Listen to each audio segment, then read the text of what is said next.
ఈ భారతదేశంలో రామ్ చరణ్ గారు ఫ్యాన్స్ తుక్కు దుమ్ము చేస్తారు వాళ్ళు ఎవరైతే ఇష్టం వచ్చినట్టు మాట్లాడేటోళ్ళు. ఎందుకంటే రామ్ చరణ్ గారి మూవీ ఎప్పుడు వస్తుంది అని చెప్పి ఆడియన్స్ అందరూ కూడా వెయిట్ చేస్తారు. మెగాభిమానులు ఆ తెలుగు రాష్ట్రాలు రెండు ప్రజలు కూడా వెయిట్ చేస్తారు. ఎందుకంటే ఇంకా చాలా రోజుల తర్వాత రామ్ చరణ్ గారు మూవీ వస్తుంది, రావాలి.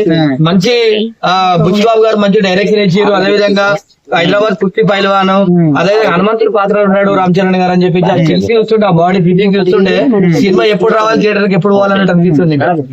గుర్తుపెట్టుకోండి, ఏదైనా కూడా షేర్ అనేది ఇవ్వడం అంటే కాదండి. ఎందుకంటే ప్రొడ్యూసర్ అన్ని కోట్లు, సరే మరి కోట్లు పెట్టి సినిమా ఇస్తాడు. ప్రొడ్యూసర్ నష్టపోతే మరి వీళ్ళు డబ్బులు ఇస్తారా?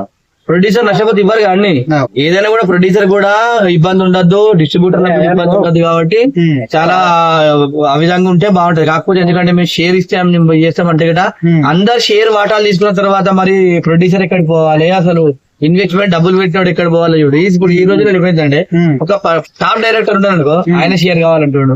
టాప్ హీరో ఉన్నాడు అనుకో, హీరో షేర్ కావాలంటాడు. థియేటర్ లో షేర్ కావాలంటారు, కొరియోగ్రాఫర్ షేర్ కావాలంటాడు, మ్యూజిక్ డైరెక్టర్ కూడా షేర్ కావాలంటారు. మరి షేర్ కావాలన్నప్పుడు ప్రొడ్యూసర్ ఏడు కావాలండి. 100% వస్తారండి. రామ్ చరణ్ గారు మూవీ అంటే రానోళ్ళు ఎవరు ఉంటారండి? ఎవరైనా కూడా వస్తారు సినిమా చూడడానికి. ఎందుకంటే రామ్ చరణ్ గారి యాక్టింగ్ బాగుంటది కాబట్టి అందరు కూడా వస్తారు. ఏదైనా కూడా ఇప్పుడు జనాలు కూడా బిజీ అయిపోయారండి. సినిమా అంటే నువ్వు గతంలో చూసుకుంటే గట్ట మనం 200 రోజులు 150 రోజులు ఆడే సినిమాలు ఉంటాయి. ఇప్పుడు ఎన్ని రోజులు ఆడుతున్నాయండి? అంటే అది జనాల బిజీ అంటారా, టికెట్ల రేట్లు ఎక్కువ అవుతున్నాయి అంటారా? లేకపోతే జనాల బిజీ అండి. జనాలు బిజీ అవ్వడం వల్ల రేట్లు కూడా అధికంగా పెంచడం వల్ల సినిమా హీరోకు ప్రొడ్యూసర్స్ కి ఏమో ఎక్కువ డబ్బులు రావు. గవర్నమెంట్ కి ట్యాక్స్ పోతుంది. అందులో 350 500 టికెట్ ఉంటే 500 రూపాయల టికెట్ గవర్నమెంట్ అయితే 150 రూపాయలు ట్యాక్స్ గవర్నమెంట్ కి పోతుంది. ఇలా గుర్తుపెట్టుకోండి, ఎంత రేటు పెంచినా కూడా మళ్ళీ ఇక్కడ గుర్తుపెట్టుకోండి, ఇలా 500 100 రూపాయలు 200 అనేది నథింగ్ అయిపోయింది అందరికి. ఇలా చిన్నపాటి జాబ్ చేసిన కూడా 2000 రూపాయలు రెస్టారెంట్ లో బిర్యానీ తింటుండే అట్లాంటి అది వచ్చింది. ఏదైనా కూడా ఎప్పటికప్పుడు అండి. అప్పుడు 10 రూపాయలకి విలువ ఉన్నప్పుడు 10 రూపాయల టికెట్ ఉంది, ఇప్పుడు 10 రూపాయలకి వాల్యూ తగ్గింది. కాబట్టి మిగతా రేట్లు కూడా పెరిగినాయి కాబట్టి సినిమా రేట్లు కూడా పెరుగుతాయండి.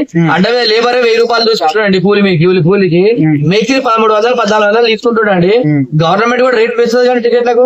టికెట్ ధర అనేది గుర్తుపెట్టుకోండి ప్రజలారా. ఒకటి మాత్రము పాపం సినిమా హీరోలు ప్రొడ్యూసర్ల మీదనే రుద్దకండి. అది టికెట్ల రేట్లు అనేది ప్రభుత్వం నిర్ణయిస్తుంది తప్ప సినిమా హీరో పెంచడం వల్ల ప్రొడ్యూసర్ వేస్తే సినిమా రేట్లు పెరిగాయి. ప్రభుత్వం గవర్నమెంట్ ఏదైతే స్టేట్ గవర్నమెంట్ ఏది ఉంటుందో ఆ గవర్నమెంట్ టికెట్ల రేట్లు వేస్తుంది తప్ప సినిమాలు పెంచాలని చెప్పేసి ఉత్తర మాటలు మాట్లాడద్దు. గవర్నమెంట్ టికెట్ రేట్ ఎంత తక్కువ ఉంటే అంత గవర్నమెంట్ ట్యాక్స్ తక్కువ వస్తుంది. ట్యాక్స్ తక్కువ వస్తుంది. గవర్నమెంట్ టికెట్ల రేట్ ఎక్కువ పెంచే గవర్నమెంట్ ట్యాక్స్ ఎక్కువ వస్తుంది. అంతే తప్ప మొత్తం డబ్బులని ప్రొడ్యూసర్ సినిమా హీరోకి రావండి పైసలు. అంటే ఈ సినిమా రిలీజ్ అవుతుందంట రాసి పెట్టుకోండి.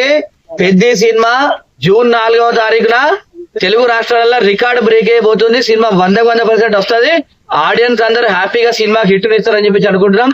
ఎవరు ఎన్నైనా కూడా సినిమా మాత్రం ఆగదు. రామ్ చరణ్ గారు 4వ తారీఖు రోజు నాడు స్క్రీన్ మీద కనబడుతుండ్రు. హీరోయిన్లు కూడా